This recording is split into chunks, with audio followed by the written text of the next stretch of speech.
Idan har uba ne yake da alhakin zaɓa wa 'ya'yansa uwa mai nasaba, to ban san wani irin shawara za ka bani ba bayan ganin abin da ya faru a cikin wannan bidiyon.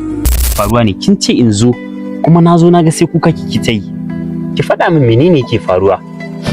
Ina so in faɗa maka wani abu, amma ban san da ya zan fara ba. Ba Malika, ki gaya min menene yake faruwa? Ban san ya za ka ji abun ba idan na faɗa maka, ban san ya za ka ɗauki abun ba, ko magana na da matuƙar muhimmanci. Kar ki manta Malika, idan da wanda za ki iya ɓoye mishi abu, ba ni bane. Domin kuwa a halin da ake ciki fa yanzu, jira nake yi abubuwa kaɗan su yi seki.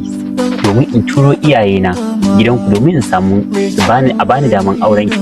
Kin ga ko idan da wanda ya dace ki gaya ma wani matsalan ki, ni ne wanda ya kamata ki gaya ma. Dalilin da yasa ni kira ka kenan, ina so na faɗi maka. Malika kada ki damu, ko ma menene kawai ki faɗa mu.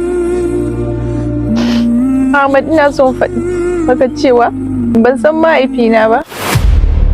Wa inna ilaihi raji'un.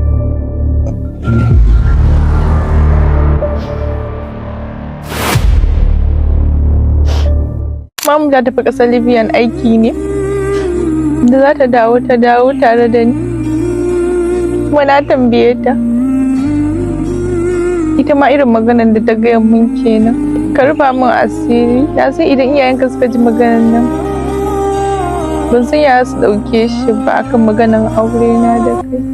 Dan Allah Ahmad, ka rufa min asiri, ina son ka. Shin dan uwa, idan kai ne ka tsinci kanka irin wannan halin, wani mataki za ka ɗauka?